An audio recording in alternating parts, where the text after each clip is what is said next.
سلام به همه عزیزان ارادت. امیدوارم که پنجشنبه معاملاتی برای هممون باشه. تا کمتر از 10 دقیقه دیگه تایم معاملاتی من شروع میشه. رأس ساعت 5 بازار بورس امریکا باز میشه. یک بار با هم دیگه مرور بکنیم. نماد معاملاتی مشخصه. من 3 نماد معاملاتی دارم: داو جونز، طلا، یورو به دلار که تمرکز حال حاضر من روی داو جونز هست. 2. زمان معاملاتی مشخصه. نهایتا 3 ساعت برای معامله کردن زمان میذارم. 5 تا 8 یعنی رأس باز شدن بازار بورس امریکا که 5 هست حالا تا 8 شب.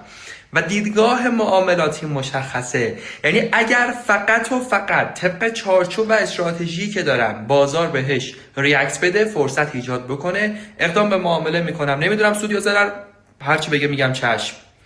در غیر این صورت بینندم. برو بریم. ثانیه 3 2 1. صبر صبر صبر صبر. وارد معامله فروش شدم.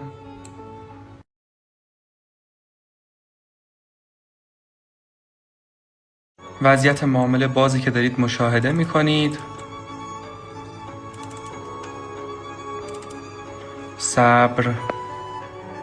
بازار بسیار بسیار زیباست.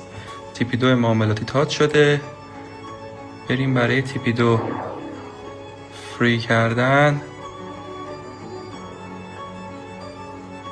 خدا رو 100,000 مرتبه شکر. میریم برای بستن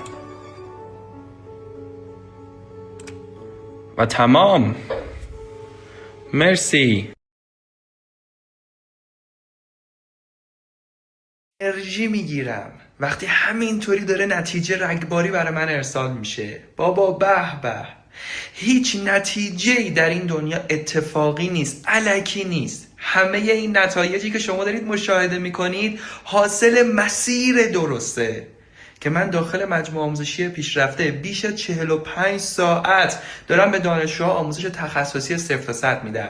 براشون منتور قرار دادم که 0 تا 100 در طول مسیر آموزش کامل رفع اشکال بشن و در نهایت برای ورود به حساب ریل باید تاییدیه دریافت بکنن.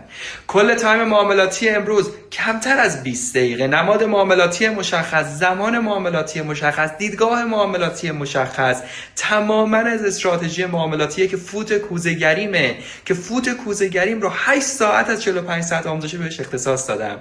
میگم 20 دقیقه یعنی ببین 0 تا 100 لحظه روشن شدن تا تموم شدن. به ورودی های ذهنت باش. اول اینکه ای آسمان شکرت خدایا بابا